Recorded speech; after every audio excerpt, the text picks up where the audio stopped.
स्वागत है आप सभी का गीता ज्ञान में। हम अध्याय 10 पर हैं और आज जो श्लोक है वो है 6। तो भगवान अपनी विभूतियों का वर्णन करते हुए कह रहे हैं कि 7 महर्षि, 4 उनसे पूर्व होने वाले सनक आदि और मनुगण, ये सब मुझ में भाव वाले मेरे मन से उत्पन्न हुए हैं, जिनकी संसार में यह प्रजा है। तो भगवान यहां पर बात कर रहे हैं कि जो भी मनुष्य हैं, जो भी यहां पर संसार में इतने लोग दिखाई देते हैं, उनका प्रारंभ कहां से हुआ था। प्रारंभ में कोई ना कोई तो था, धरती पर कोई तो मनुष्य रहा जिनसे और धीरे धीरे संतानें उत्पन्न होती चली गई और ये पूरा पृथ्वी मनुष्यों से भरी। तो उसी की ही चर्चा भगवान इस श्लोक में कह रहे हैं और भगवान ये बता रहे हैं कि ये सब मेरी ही संतानें हैं, सब मुझसे ही उत्पन्न हुए हैं, मेरे अलावा यहां और कोई नहीं है। तो पहली बात भगवान ने कही कि 7 महर्षि। हमारी भारतीय परंपरा में, वैदिक परंपरा में अनेक ऋषियों का वर्णन रहा, जिसमें से जिन्होंने वेदों के मंत्रों को लिखा वो 4 प्रमुख ऋषि थे, अग्नि, वायु, आदित्य और अंगिरा, जिन्होंने लिपिबद्ध किया। उसके बाद एक ऋषियों की परंपरा शुरू हुई और उन ऋषियों ने अपने अपने काल में, जो प्रारंभ में ऋषि थे, उन्होंने अपने ज्ञान को वेद और वेद के मंत्रों में उल्लेखित किया है। अर्थात वो ऋषि जिन्होंने उस परम तत्व को, परम ज्ञान को प्राप्त कर लिया था, जो सबसे ऊंची स्थिति तक पहुंच चुके थे। मानव जीवन में जो भी हाईएस्ट हो सकता है, हमारी जो चेतना है, ये चेतना सबसे ऊंचे स्तर पर जिनकी पहुंची है और जिन्होंने उस चेतना के ऊंचे स्तर पर पहुंचकर परम चेतना को अनुभव किया है, भगवान कह रहे हैं वो मुझसे ही उत्पन्न हुए हैं। तो 7 भगवान महर्षि की बात कर रहे हैं। तो 7 महर्षि हैं, महर्षि वशिष्ठ, महर्षि विश्वामित्र, महर्षि कर्ण, महर्षि भारद्वाज, महर्षि अत्रि, महर्षि वामदेव, महर्षि शौनक। ये 7 ऋषि रहे हैं जो ऊंची स्थिति में जाकर उस परम तत्व को अनुभव कर चुके हैं। तो भगवान कह रहे हैं कि जो मनुष्यों में बेस्ट था, जो भी सबसे पहले उत्पन्न हुआ है और जिनसे धीरे धीरे, जैसे हम देखें तो हमारा जो गोत्र, जब संकल्प लिया जाता है तो एक गोत्र का उच्चारण करवाया जाता है कि आप अपने गोत्र का ध्यान करें। गोत्र क्या है? तो गोत्र मतलब ऋषि परंपरा। गोत्र का मतलब है, यदि हमारा भारद्वाज गोत्र है तो हम भारद्वाज ऋषि की संतान, उसकी परंपरा से लगातार आए हैं। मतलब कहीं ना कहीं अंत में जाकर ऋषि भारद्वाज होंगे।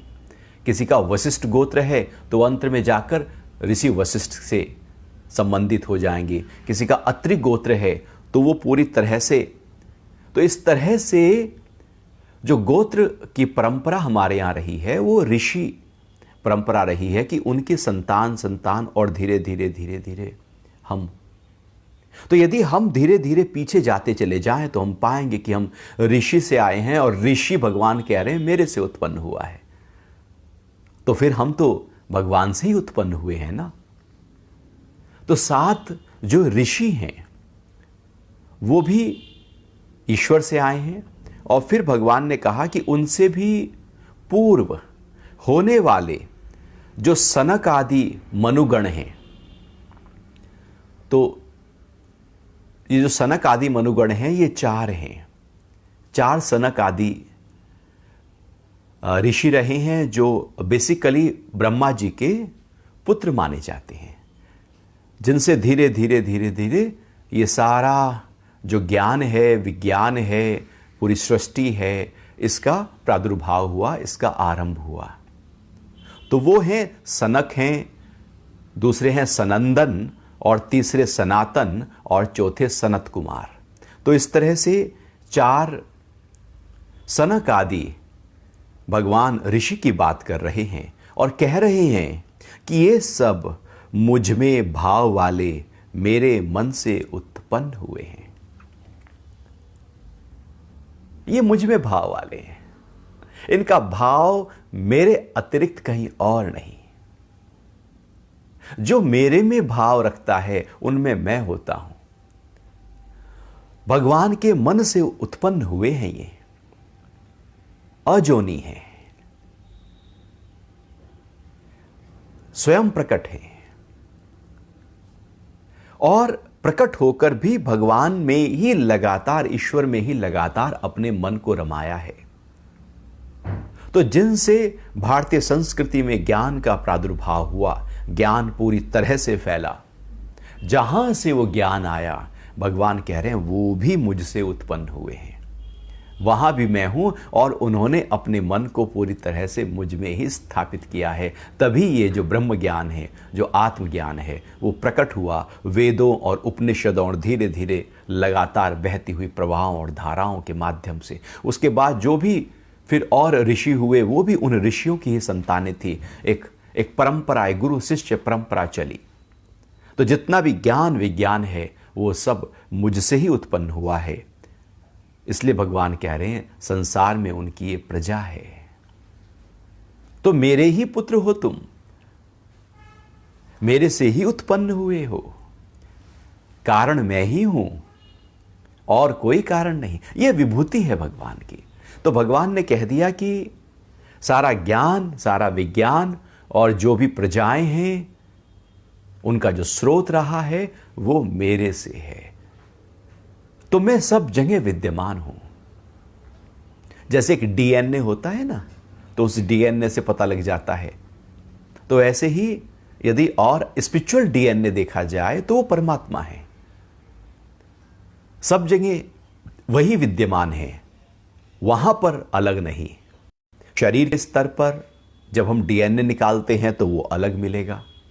प्रकृति में हर पेड़ का डीएनए अलग होगा। प्रकृति में विविधताएं हैं, लेकिन जो हाईएस्ट कॉमन फैक्टर है हमारे अंदर वो है परमात्मा, जो सबके भीतर एक जैसा विराजमान है।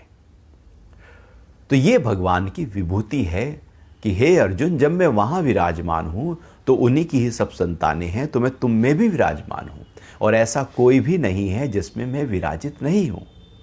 मैं सब जगह हूं ही हूं। तो इस तरह से भगवान ने अपनी एक विभूति का वर्णन अर्जुन के सामने रखा। फिर भगवान आगे अध्याय 10 के 7वें श्लोक में कह रहे हैं कि जो मेरी इस विभूति और योग शक्ति को तत्व से जानता है, वह निश्चल योग से युक्त हो जाता है। इसमें कोई संशय नहीं है। जो मेरी इस विभूति और योग शक्ति को तत्व से जानता है। भगवान तत्व से जानने की बात बार बार कहते हैं, जानने की बात बार बार कहते हैं। जानना ही महत्वपूर्ण है। अध्यात्म जानने पर टिका है। जीवन मानने पर हम टिकाए रखते हैं। प्रकृति मानने पर है, अध्यात्म जानने पर है। जानना खुद होता है, मैंने जाना है या नहीं जाना। आम मीठे हैं, सब कह रहे हैं, ये मानना है। मैंने खुद आम को चखा और कहा मीठा है, ये जानना है। मैंने खुद अनुभव किया, वो जानना है। मैं खुद उस भाव में टिका, वो जानना है। मेरे पूरी तरह से रोम रोम में वही भाव उत्पन्न हो गया है, वो जानना है। और केवल ऊपर ऊपर से बाहर से है वो मानना है। केवल मन के आधार पर, बुद्धि के आधार पर जो है वो मानना है। लेकिन जो विवेक के आधार पर, अनुभूति और अनुभव के आधार पर जो है वो जानना है। तो भगवान यहां फिर बात कर रहे हैं जानने की। क्या जानने की? मेरी इस विभूति को। तो पहली बात तो विभूति को जानना है कि परमात्मा किस तरह से कण कण में विद्यमान है, कहां नहीं है वो। यदि वो मूर्ति में है तो उसके आसपास भी वही है। पत्थर को तराश कर एक मूर्ति का निर्माण किया गया, अर्थात परमात्मा उस पत्थर में था। ऐसे किसी भी पत्थर को तराश कर एक मूर्ति का निर्माण किया जा सकता है, फिर उसकी प्राण प्रतिष्ठा करके वहां पर ईश्वर को विराजित किया जा सकता है। कोई भी पत्थर में मूर्ति का निर्माण हो सकता है। जो शिल्प कलाकार हैं वो इसी तरह से करते हैं, अर्थात हर पत्थर में वो विद्यमान है। हर पत्थर में उसमें जो हाईएस्ट है वो परमात्मा है ही है। वहां पर हमें दिखता नहीं। हर पत्ते में वो परमात्मा है ही है। हर कण में वो परमात्मा है, दिखता नहीं। हर जगह उसके अलावा कुछ है नहीं, लेकिन दिखता नहीं। और यदि परमात्मा हमारे सामने प्रत्यक्ष रूप से खड़े होकर कहें कि मैं हूं, तो हम कहेंगे नहीं नहीं नहीं नहीं, हम उसको मानने को तैयार नहीं होंगे। क्योंकि हम तो असलियत में केवल बहुत ही स्थूल स्तर पर जीवन को जी रहे होते हैं। तो वहां केवल मान्यताएं और थोथी मान्यताओं के आधार पर जीवन जी रहे होते हैं। इसलिए जब भगवान कृष्ण थे तो दुर्योधन उनको मान थोड़ी रहा था कि ये भगवान है। कौरवों की इतनी सेना, अक्षुणीय सेना, लाखों और करोड़ों की संख्या में कोई मान थोड़ी रही थी कि ये भगवान है। माना होता तो युद्ध ही कैसे होता। और कौरवों की तो बात छोड़ो, क्या पांडव मान रहे थे कि कृष्ण भगवान है? नहीं मान रहे थे। क्या अर्जुन मान रहा था कि कृष्ण भगवान है? नहीं मान रहा था।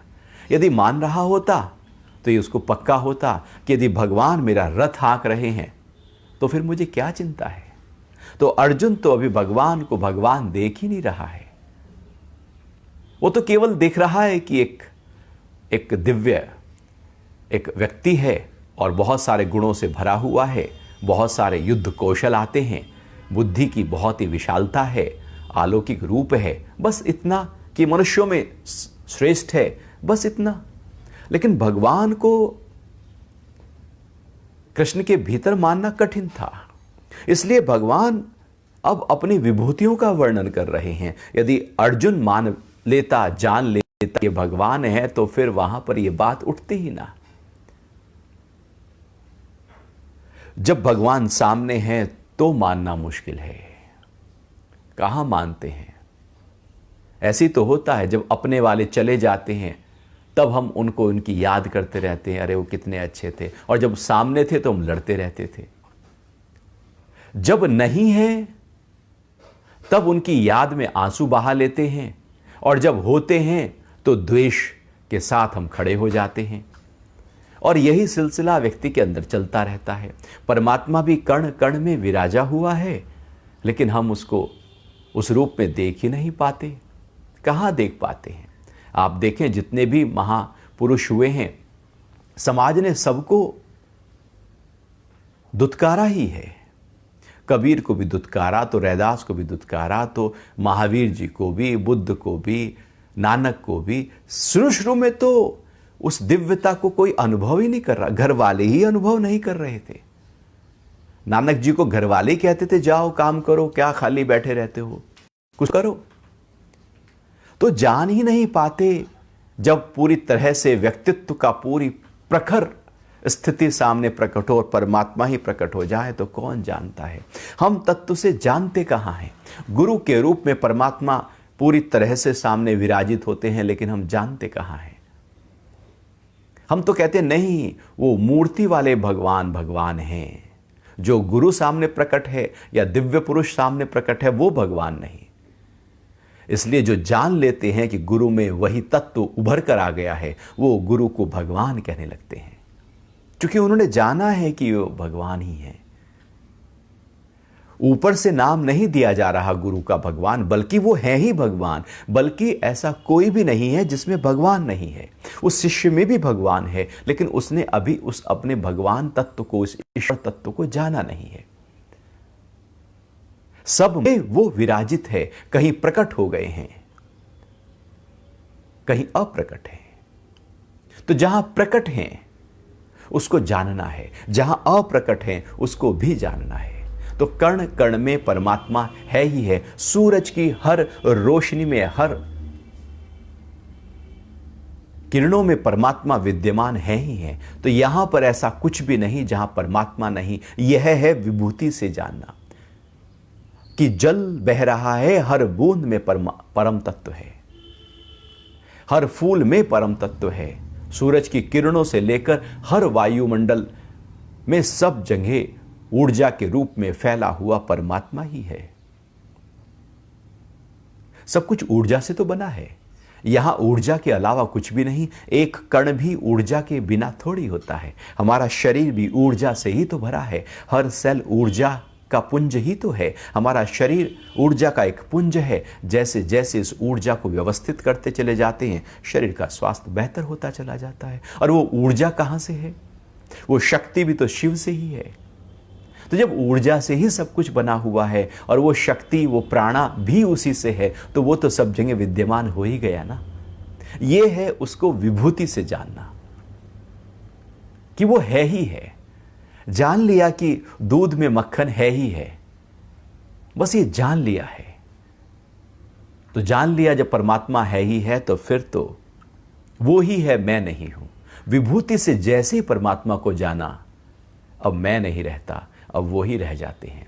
और यदि केवल माना है तो मैं भी खड़ा हूं, हम भी तो खड़े हैं, हम भी तो कुछ हैं। हम अपने को हमेशा बड़ा बनाने में लगे रहते हैं। हमारा अहंकार कूद कूद कर आता है, उभर उभर कर आता है, उबाल लेता रहता है। बार बार अपने होने को हम अहंकार के आधार पर प्रकट करते रहते हैं और उसी कारण से हम उस विभूति का अनुभव नहीं कर पाते, क्योंकि समर्पण ही विभूति को जानने की प्रक्रिया है और अहंकार विभूति से हट जाने की प्रक्रिया है।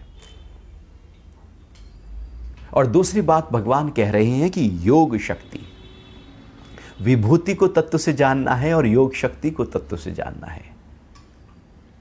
योग शक्ति का मतलब है परमात्मा पूरी तरह से कण कण में जुड़ा पड़ा है। एक है कि हम परमात्मा से जुड़ रहे हैं, दूसरा है परमात्मा हमसे जुड़ा हुआ है। ये जो योग है, ये दोनों तरफों से लगा पड़ा है। परमात्मा भी फैला हुआ है योग शक्ति के माध्यम से, और शिष्य भी योग शक्ति के माध्यम से उस योग शक्ति, जो परमात्मा की योग शक्ति है, जो ईश्वरीय योग शक्ति है, उसके साथ कनेक्ट होने की कोशिश कर। यहां ये साधना है, वहां पर वो है ही है। तो परमात्मा की योग शक्ति का मतलब है कि वो ऐसे जुड़ जाने की योग की प्रक्रिया, जिससे परमात्मा सब जगह पर जुड़ा पड़ा है, कण कण से। ऐसा क्या है जो जुड़ा हुआ है? वो ऐसा क्या है जो परमात्मा हमसे जुड़ा है? ऐसा क्या है जो परमात्मा हमारा ध्यान रख रहा है, हमारा ख्याल रख रहा है? हम सो जाते हैं, कोई तो है जो जागा है, कोई तो है जो सुबह उठा देता है, कोई तो है जो हम खाना खाते हैं, ब्लड ग्रुप हमारा ही बनता है। एक ही जैसा भोजन सब करें तो सबका अपना अपना ब्लड ग्रुप बने। कोई तो है जो पूरी तरह से कनेक्ट है, वो परमात्मा है। वो जो कनेक्ट होने की प्रक्रिया है, वो जो योग शक्ति है परमात्मा की, जैसे सूरज की किरणें चारों तरफ धरती पर फैल जाती हैं, तो किरणों के माध्यम से प्रकाश धरती पर आ गया है। तो किरणें हैं जो धरती के साथ में सूरज के साथ तादात्म्य स्थापित कर देती हैं। वो सूरज की योग शक्ति, उसकी किरणें हैं जो धरती पर पड़ती हैं और कण कण तक सूरज फैल जाता है। ऐसे ही परमात्मा पूरे ब्रह्मांड में अपनी उस योग शक्ति के आधार पर फैला हुआ है, जैसे सूरज धरती पर। तो वो जो फैलने की प्रक्रिया है, जैसे हम किरणों के माध्यम से सूरज तक पहुंच सकते हैं कि सूरज किधर है, और ऐसे ही साइंटिस्ट पहुंच जाते हैं, ऐसे उस योग शक्ति के माध्यम से हम परमात्मा तक पहुंच सकते हैं। क्योंकि वो कहां से आ रहा है, वो प्रकाश कहां से आ रहा है। जैसे टॉर्च आप डालो रात को अंधेरे में, तो टॉर्च की रोशनी के माध्यम से दूर वाला व्यक्ति भी देख लेता है कि ये टॉर्च की रोशनी कहां से आ रही है। तो जो रोशनी है वो माध्यम है उस टॉर्च तक पहुंच जाने का। ऐसे योग शक्ति माध्यम है परमात्मा तक पहुंच जाने का। तो यदि हम उस योग शक्ति को तब जानेंगे जब पहले अपनी योग शक्ति को तो हमने उत्पन्न किया हो। जब तक अपना योग नहीं जगा तब तक तो उस योग शक्ति को, उस ब्रह्मांडीय, उस ईश्वरीय योग शक्ति को हम जान ही नहीं सकते, क्योंकि हमारी अभी पात्रता ही नहीं है। जैसे आंख हो तो सूरज की किरणों को देख सके, आंख ना हो तो किरणें देखी नहीं जा सकती। आंख सूरज की किरणों को देखने की पात्रता है। किसी की आंख ना हो तो कान से सूरज की किरणों को नहीं, नाक से नहीं, जीभ से नहीं, इंद्रियों से बाकी सूरज की किरणों को नहीं देख सकता। आंख ही देख सकती है। तो यह आंख पात्रता है। ऐसे ही योग शक्ति को अनुभव करने की पात्रता जानना है, और जानना योग से पैदा होता है। और योग भीतर की यात्रा है जहां पर हम अंतरतम के साथ जुड़ते चले जाते हैं। यदि हम अभी अपने आप को देखें तो हम तो बाहर से जुड़े रहते हैं। हमारा शुरू दिन होता है बाहर से जुड़ने से, और रात खत्म होती है बाहर से जुड़े रहने से।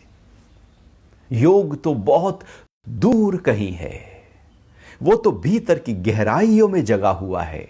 हम उसे कहीं बाहर ढूंढ रहे होते हैं। तो योग शक्ति को जानना भीतर घटेगा, मानना बाहर घटेगा। खुली आंखें मानने पर रहती हैं, और अंतरतम की आंखें जो दिव्य चक्षु हैं वो जना देते हैं।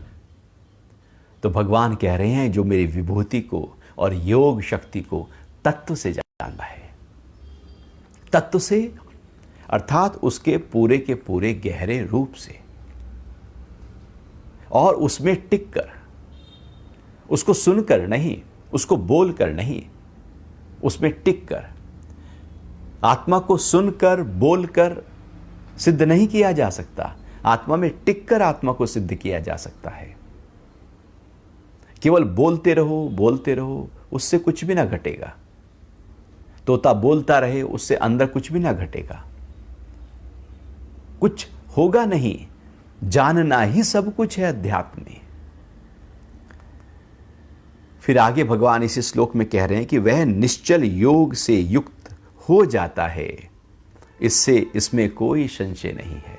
बस वह योग से युक्त हो जाता है, अपने योग से युक्त हो जाता है, जुड़ जाता है, जो जान लेता है मुझको तत्व से, मेरी विभूतियों को। उसमें कोई संशय नहीं है, कोई डाउट नहीं है। लेकिन जिसने जाना नहीं वो फिर बंधन में है, दुख है, परेशानी है, हताशा, निराशा है, उलझने हैं, झंझटें हैं, और जीवन यूं ही निकल रहा है। एक एक पल जीवन से कम होता जा रहा है, और हम मृत्यु की तरफ दौड़ रहे हैं। हमें लग रहा है कि लंबा जीवन है, लंबा वंबा कुछ नहीं होता। हमारे हाथ में तो केवल एक क्षण है, यही क्षण है। अगला क्षण है या नहीं, नहीं कह सकते। हमारे हाथ में यदि कुछ है तो अभी का पल है। कल की तो केवल प्लानिंग है, पल तो अभी का है मेरे हाथ में। तो इस जो अभी का पल है, इस पल को कैसे जिया जा रहा है? क्या परेशान होकर, हताश होकर, निराश होकर, तनाव के साथ? क्या फ्यूचर की प्लानिंग के साथ अभी के पल को गंवा देंगे? जो पता नहीं कल घटेगा नहीं घटेगा, उसको हमने उसके कारण से अभी के पल को गंवा दिया।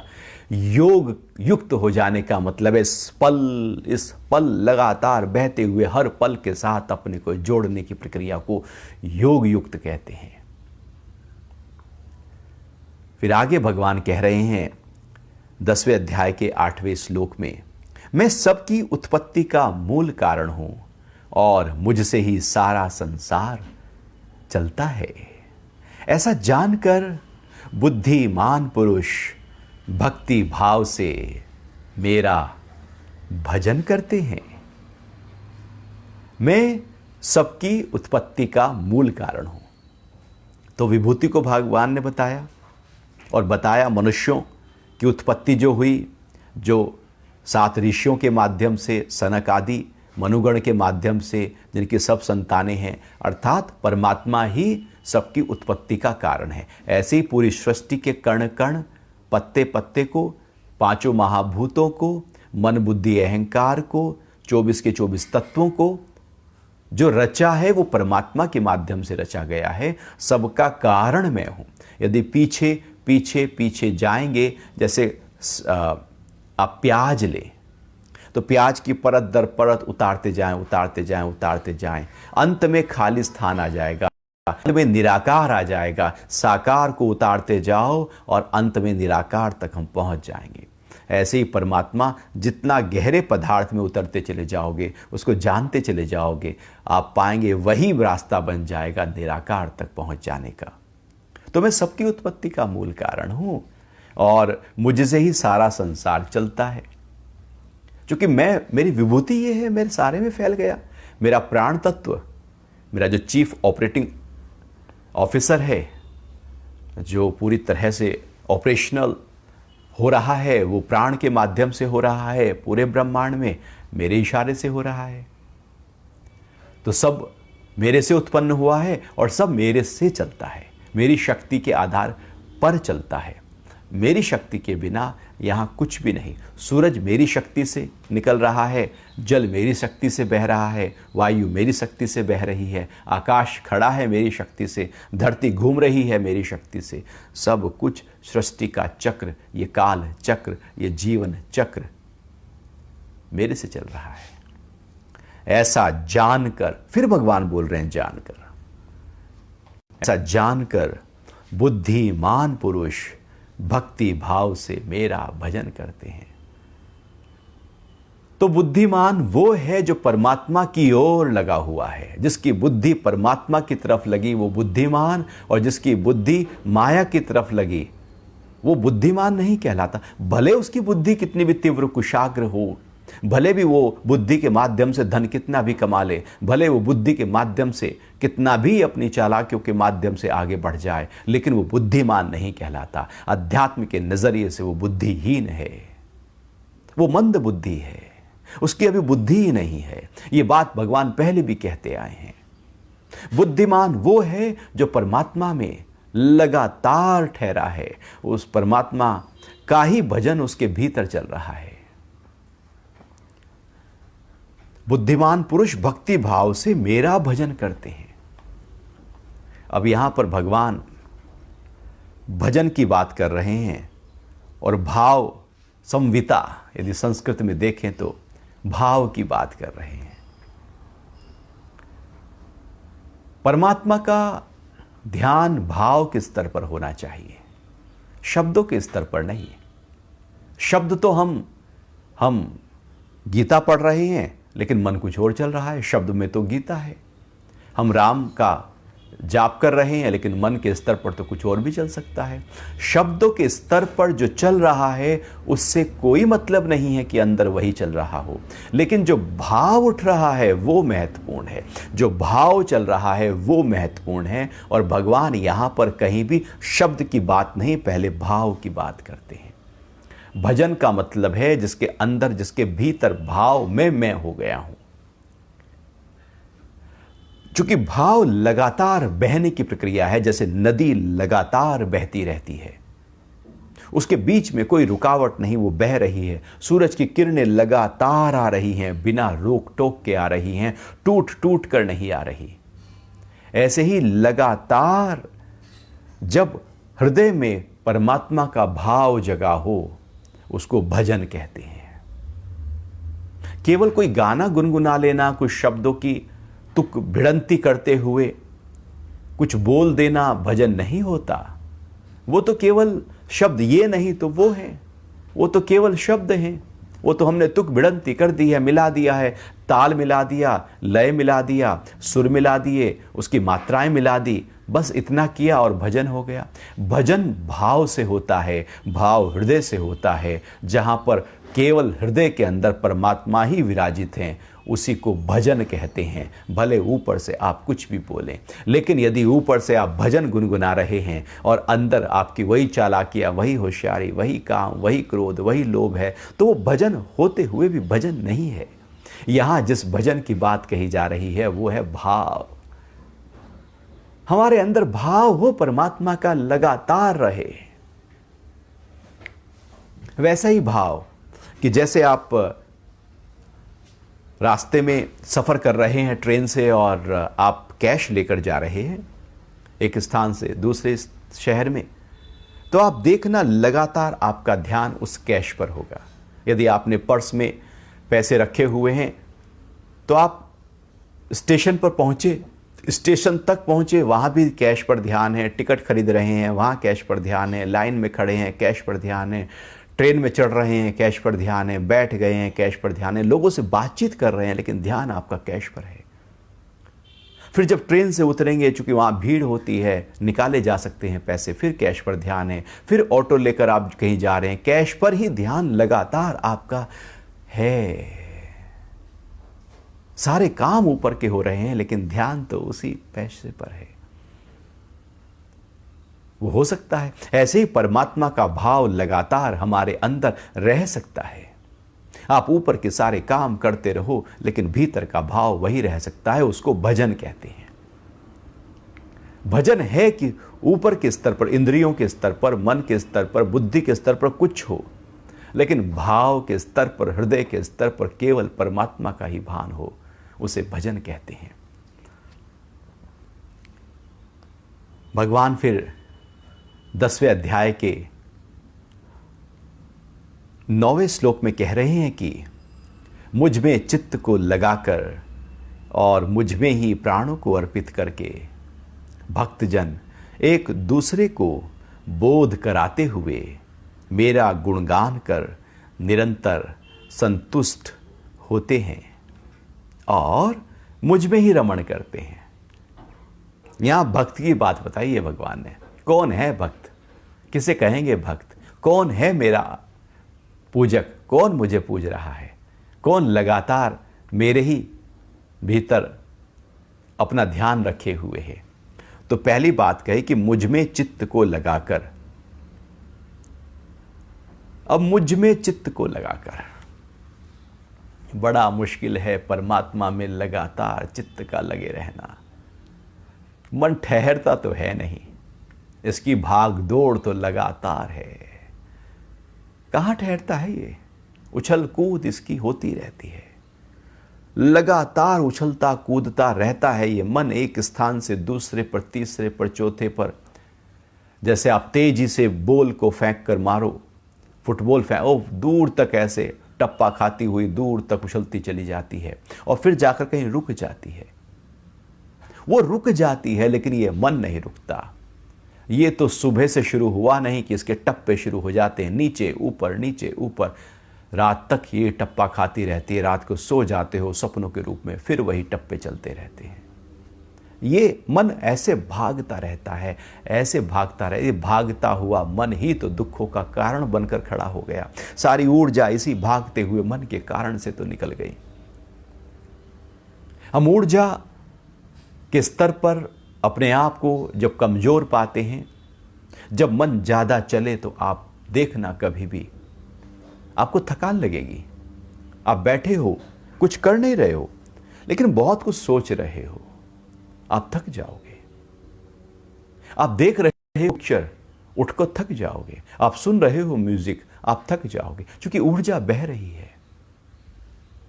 हमारा मन भी भटक रहा है, इंद्रियां भी बाहर की तरफ हैं, तो ऊर्जा कम होती चली जाएगी। लेकिन भगवान कह रहे हैं मुझ में चित्त को लगाकर। अब ये ऊर्जा को संचय करने का तरीका है। कैसे ऊर्जा को इकट्ठा किया जाए, कैसे अपने सारे द्वारों को रोका जाए। तो द्वारों को रोको,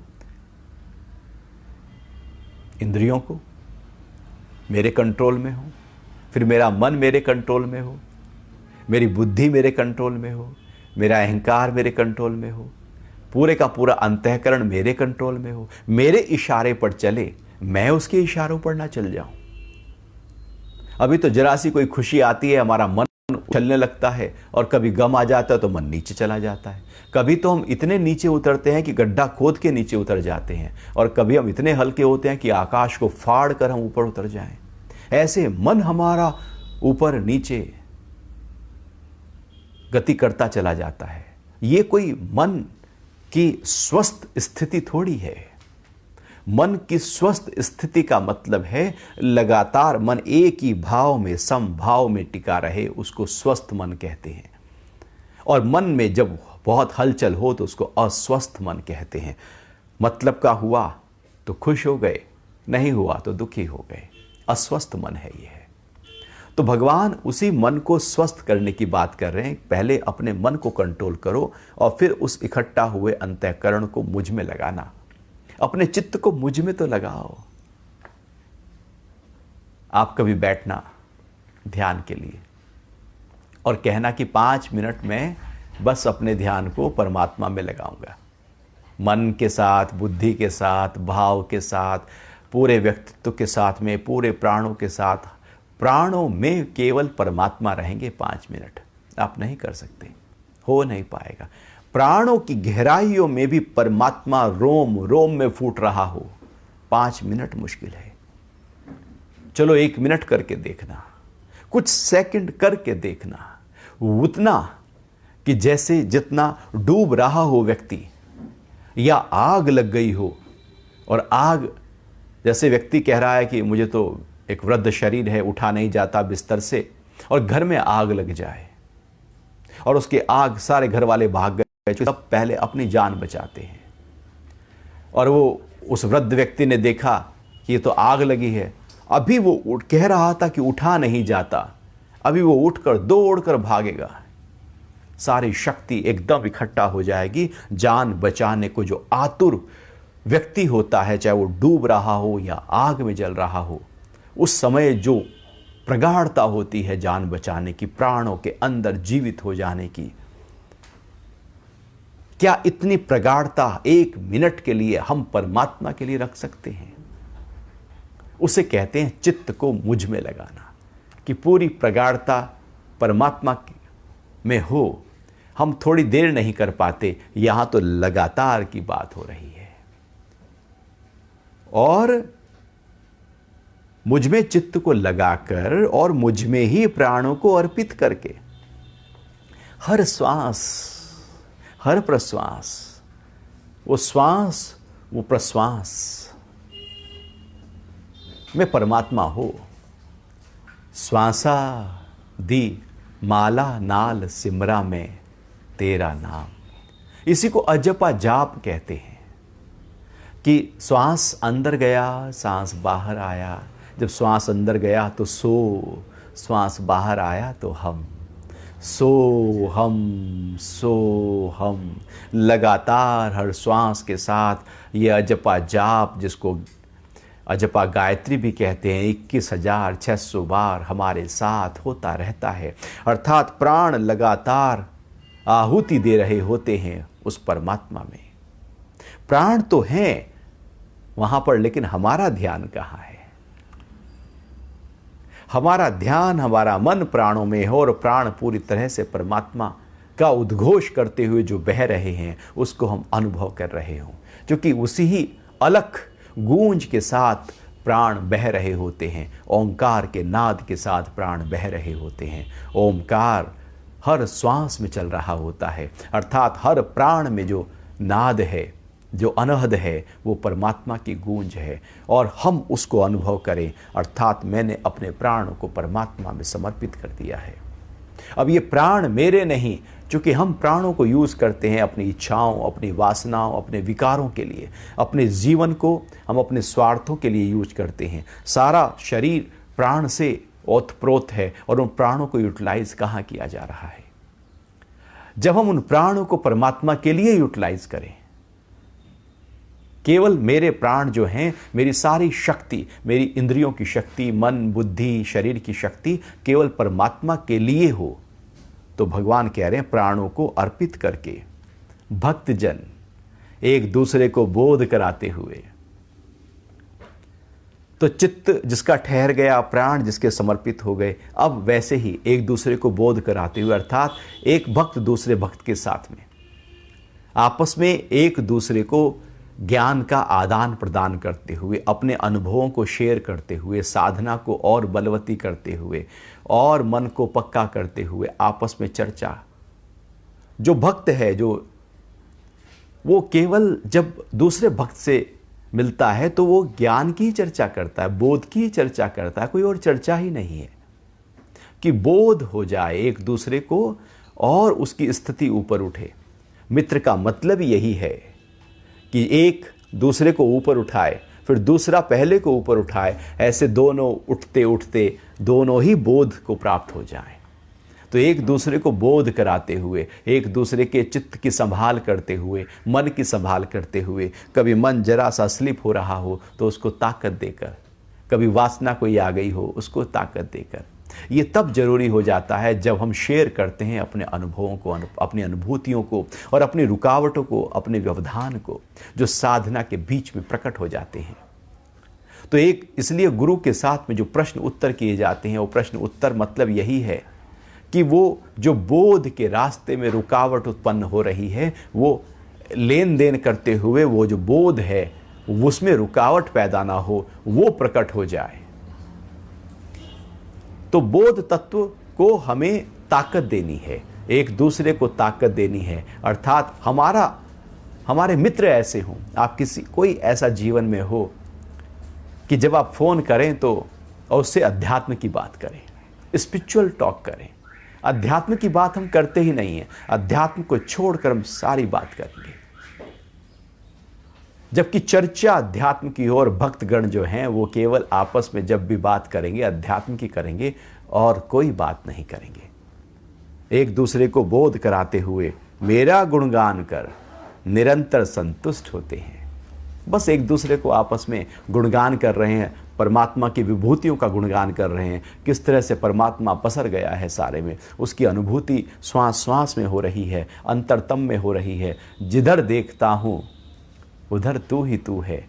ये अनुभव करने के बाद इसका गुणगान करना, जिससे जो और दूसरा भक्त है उसके अंदर और इस तरफ जाने का भाव उठे, जगे, फिर वो गुणगान करे तो इसका भाव और प्रबल हो, एक दूसरे को प्रबलता देते हुए। जैसे पक्षी उड़ता है तो उसके दो पंख होते हैं, तो एक पंख जब चलाता है थकने लगता है तो दूसरे को चलाने लगता है। जैसे नाव भी पतवार, दो पतवार होती हैं तो आपस में दोनों पतवार नाव को पार कर जाती हैं। इसी तरह से एक दूसरे को जो भक्त हैं वो गुणगान करते रहते हैं, जिससे मन कहीं और ना जाए, मन केवल टिका रहे उसी प्रभु की भक्ति में। चूँकि माया बड़ी प्रबल है, न जाने कब किस रास्ते से आ सकती है। लेकिन यदि साथ में कोई ऐसा है, इसलिए पति और पत्नी यदि दोनों भक्त हैं तो उससे अच्छा कोई और तरीका हो नहीं सकता। दोनों की चर्चा ही आपस में ऊंची चर्चा है। व्यापार अपनी जगह है, जब व्यापार का समय है तो व्यापार करेंगे, जब समाज के लिए समय देना है तो समाज को समय देंगे। लेकिन जब घर पर हैं तो हम भी तो ऐसी ऊल जुलूल चर्चाएं करते रहते हैं। आप कभी देखना जो चर्चाएं करते हैं उनका सार निकलता क्या है, या यूं ही बातें करके जो कल बात थी वही घुमा फिरा कर आज कर ली, जो आज की वही कल कर लोगे, और एक महीने पहले भी वही करते आ रहे थे। किसी को कार लेनी हो तो कई महीनों से कार की चर्चा शुरू हो जाती है और आपस में वही चर्चा करते रहते हैं। घर लेना हो तो घर की चर्चा शुरू हो जाएगी। बस आपस में उन चीजों की चर्चा शुरू कर देंगे जिसकी कोई औचित्य नहीं है, जो मुझे ऊंचे स्तर पर अध्यात्म लेवल पर लेकर नहीं जाएगा। तो यदि पति और पत्नी आपस में अध्यात्म की चर्चा करते हैं तो उनका मन कभी अप्रसन्न हो नहीं सकता, उनकी बुद्धि संशयों में आ नहीं सकती, उनका भाव अशुद्ध हो नहीं सकते, क्योंकि वो चर्चा और गुणगान के माध्यम से अपनी ऊर्जा को पूरी तरह से हाई लेवल पर लेकर जा रहे हैं, हायर थॉट में लेकर जा रहे हैं। जो हायर माइंड है उसकी तरफ जा रहे हैं, एक लोअर माइंड है। अक्सर चर्चाएं हम जो करते हैं वो लोअर माइंड से करते हैं, बिल्कुल बिखरी हुई होती है। हायर माइंड हमारा हो, हायर इंटेलेक्ट हमारी हो, सब कुछ ऊंचे स्तर पर अपने आप को रखना होगा, निचले स्तर पर आने ही नहीं देना। और यही आर्ट है, जब एक निचले स्तर पर आए, पत्नी आए तो पति उसको लेकर जाए, पति आए तो पत्नी उसको ऊपर ले जाए, ऐसे एक दूसरे को ऊपर ले जाते हुए दोनों ही उस परम आनंद को, जीवन की जीवंतता को जीते हुए इस यात्रा को पूरा करेंगे। सहायक हो जाता है कोई व्यक्ति, इसलिए भगवान ने इस श्लोक में बहुत ही महत्वपूर्ण तरीके से एक सहायक की बात कह दी, एक व्यक्ति की बात कह दी कि भक्त आपस में मेरा गुणगान करते हुए संतुष्ट रहते हैं। प्रभु के गुणगान में ही संतुष्टि है, माया में तो संतुष्टि है ही नहीं, असंतुष्टि है। इसलिए तुम रोज वही बात अधूरे होकर, खाली होकर करते रहते हैं। तो प्रभु का गुणगान करते रहने से संतुष्ट रहते हैं और ऐसे करते हुए परमात्मा में ही रमण करते रहते हैं, उस परम आनंद का अनुभव लेते रहते हैं। तो इस तरह से ये अध्याय 10 का आज 9वां श्लोक था। अभी आपके जो प्रश्न हैं उस पर बात कर सकते हैं। हरिओम।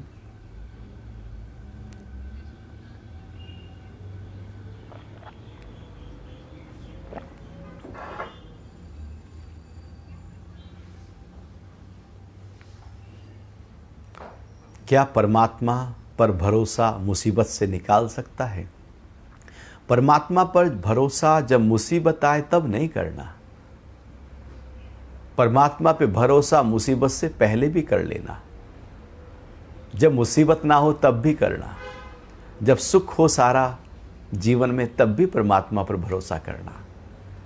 मुसीबत तो जीवन में बहुत कम आती हैं, कभी कभी आती हैं, रोज कहाँ आती हैं। जब कभी कभी मुसीबत आती है तब परमात्मा को याद करते हैं, तो परमात्मा की याद हमारी कच्ची हो जाती है, अधूरी हो जाती है। उसको पकाना है, उसको ताकत देनी है, तब दे सकते हैं जब सब कुछ ठीक चल रहा हो। तो जब मुसीबत ना हो, परमात्मा पर यदि भरोसा किया तो मुसीबत आएगी क्यों? मुसीबत बाहर है, वो हमारा नजरिया है कि हम उस मुसीबत को किस तरह से ले रहे हैं। सुख और दुख बाहर है या मेरे अंदर है? असलियत में बाहर नहीं है, मेरे अंदर है। यदि अपने को ही हमने ताकत दे दी, अपने को ही बल दे दिया, तो बड़े से बड़ा पहाड़ जैसी मुसीबत भी आपके रास्ते का कुछ रुकावट बन नहीं सकती, आप उससे निकल जाएंगे। परमात्मा मुसीबत नहीं हटाएगा, बल्कि मुसीबत से निकलने का रास्ता दिखा देगा। क्योंकि वो मुसीबत हो सकता है प्रकृति के कारण से आई हो, प्रारब्ध के कारण से आई हो, कर्मों के फल के कारण से आई हो, वो तो आनी ही थी, वो तो आ गई।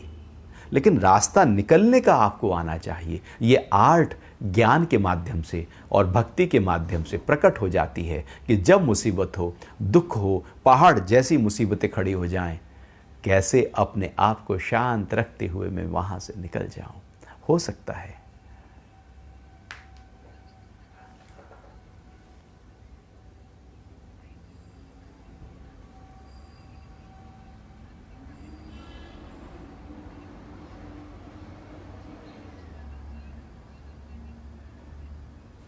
सभी को प्रणाम।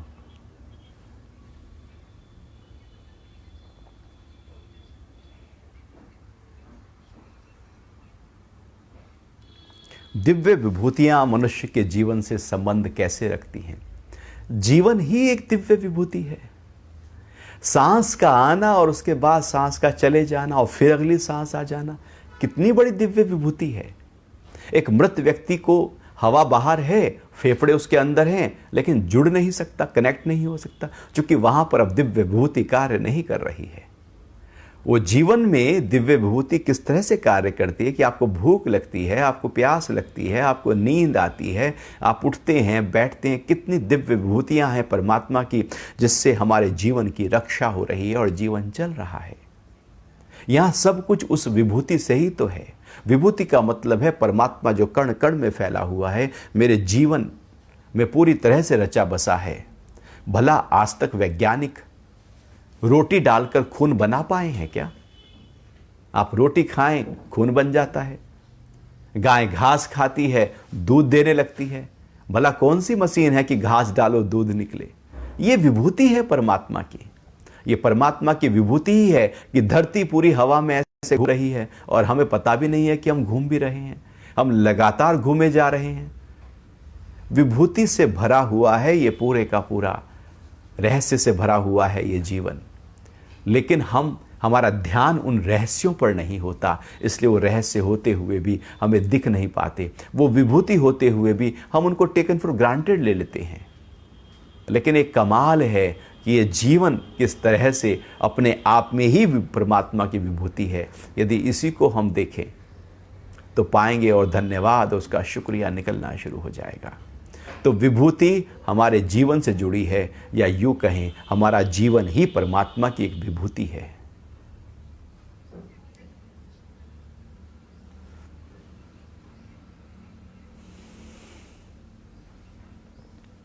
गृहस्थ में रहकर दीक्षा कैसे लें और गुरु का चयन कैसे करें।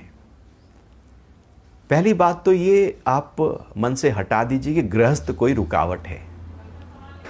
गृहस्थ साधना की रुकावट है ही नहीं, गृहस्थ साधना में सहायक है। गृहस्थ दीक्षा में रुकावट नहीं बल्कि सहायक है। गृहस्थ अपने स्वभाव को जानने में सहायक है। गृहस्थ गुरु का चयन करने में सहायक है। गृहस्थ एक आधार है। यहां भगवान कृष्ण भी गृहस्थ हैं, जिसको ज्ञान दिया जा रहा है अर्जुन, वो भी गृहस्थ है। ये गृहस्थ का ही ज्ञान है। तो ऐसा पहली बात तो यही हटा दे कि गृहस्थ कोई रुकावट बनी है नहीं, बल्कि ये तो एक माध्यम बना है। जितनी रुकावटें गृहस्थ, यदि एक गृहस्थी जितनी रुकावटों का सामना करता है, एक सन्यासी उतनी रुकावटों का सामना नहीं करता। यहाँ पर तो उसको धन की कोई कमी हो जाए तो उसको रुकावट आ जाती है गृहस्थ में। परिवार में कोई दिक्कत है, कोई अस्वस्थ है, संबंधों में कुछ गड़बड़ी है, सोसाइटी में कुछ है, कितनी ज़्यादा समस्याओं से वो अपने आप को निकालता चला जाता है। तो गृहस्थ तो एक बहुत ही बड़ा सहायक सिद्ध हो सकता है। लेकिन यदि रुकावट मान लिया तो फिर रुकावट हो जाएगा। तो पहली बात तो यह है कि जो पहली फाउंडेशन है गृहस्थ, वो हमारी है। अब दूसरी बात है दीक्षा। तो गृहस्थ में दीक्षा हो सकती है, क्योंकि गृहस्थ को कैसे लेकर चलें, जीवन को, जीवन कैसे जिएं, इसको, इसकी जीवंतता को, इसके सार को कैसे निचोड़ लें, इसके फूल की महक को कैसे निचोड़ लें, वो दीक्षा से आती है। दीक्षा का मतलब है एक लिंक जुड़ जाना उस परंपरा से। गुरु शिष्य परंपरा, अर्थात गुरु जब शिष्य को दीक्षा देते हैं तो वो कनेक्ट कर देते हैं उस तार से जिसकी बात भगवान कह रहे हैं कि सब सृष्टि मेरे से उत्पन्न हुई है। तो दीक्षा जुड़ने की प्रक्रिया है। गुरु एक मंत्र, एक दीक्षा, एक ज्ञान देते हुए अपने वो जो लगातार परंपरा है उस परंपरा से जोड़ लेते हैं। तो ये दीक्षा है। और फिर जो शिष्य है, साधक है, वो उसी दीक्षा को पूरी तरह से नतमस्तक श्रद्धा रखते हुए उसमें लीन अपने आप को रखता है और उस तार को और मजबूत करता चला जाता है। दीक्षा जब ली जाती है और साधक उस दीक्षा का पालन करने लगता है तो वो तार जो कनेक्ट है वो, और जो सिग्नल हैं, जैसे मोबाइल में हम सिम कार्ड डालें और फिर वो टावर से कनेक्ट हो जाए तो पूरे कनेक्शन आने लगें, तो पूरी तरह से कनेक्ट हैं। और कहीं ऐसी जगह चले जाएं जहां कनेक्शन ही वीक हैं या बहुत कम है, तो इसका मतलब वो कनेक्शन अभी हमारा कमज़ोर हो गया है। दीक्षा लेने पर भी, सिम कार्ड डालने पर भी आप ऐसी जगह चले जाएं जहां सिग्नल नहीं है तो सिम कार्ड बेकार हो जाएगा।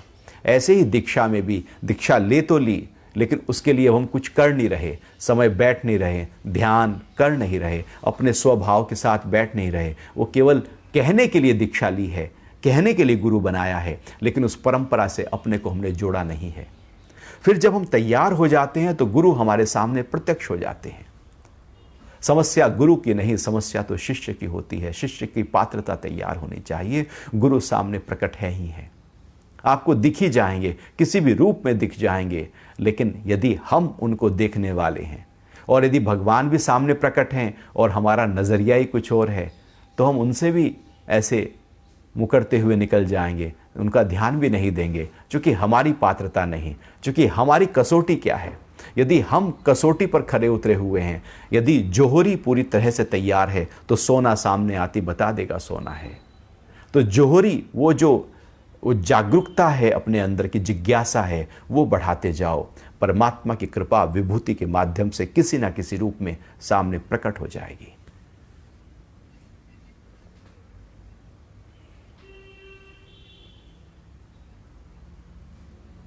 कोई अपना ही दुर्व्यवहार और दुख दे तो क्या करे, ये समस्या आपकी थोड़ी है, तो उसकी समस्या है। दुर्व्यवहार उसका खराब है, मन की स्थिति उसकी खराब है, परेशान वो है, बिखरा वो है, उलझन में वो है। वो जो भी सामने होगा उसी को बोलेगा। अब आप सामने हैं तो आपको बोल रहा है। तो यदि आपको वो बुरे शब्द बोल रहा है तो आप थोड़ा सा देखें। जैसे कोई घर में बीमार हो, शरीर से बीमार हो, तो हम उसका ध्यान देते हैं ना, अरे भैया बीमार है, चलो उसको दवा दारू करो, इसका खाने पर ध्यान दो, इसे आराम कराओ, सब वो काम करो जो इसके लिए हो। ऐसी वो मन से बीमार है, वो दुख दे रहा है, वो उल्टे बिखरे शब्द दे रहा है, वो मन से बीमार है।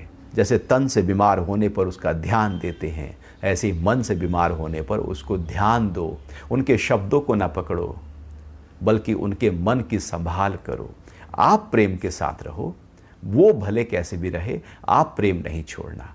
जैसे जैसे आप अपने प्रेम को बढ़ाकर रखेंगे, आपकी वाइब्रेशंस वहां तक पहुंचने शुरू हो जाएंगी। आप पॉजिटिव हो जाओ, उसके अंदर भी पॉजिटिविटी का संचार शुरू हो जाएगा। यदि हम भी कहीं ना कहीं नेगेटिव हैं तो नेगेटिविटी एकदम अपने आप को अट्रैक्ट कर लेती है और वो खींच लेती है और उसके अंदर की नेगेटिविटी को और बढ़ा देगी।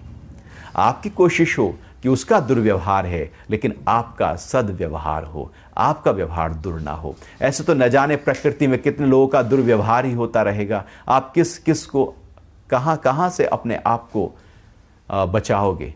बात यह नहीं है कि वो दुर्व्यवहार कर रहे हैं, बात यह है कि उनके दुर्व्यवहार का असर मेरे ऊपर हो रहा है। अपने को ताकत दो, अपना आवरण मजबूत करो, फिर आप पाओगे। जैसे बारिश हो रही है तो हम अपनी छतरी ले लेते हैं ना, बस ऐसे कुछ रखो, वो निकल जाएगा। लेकिन उनको प्रेम करो, उनका ध्यान दो।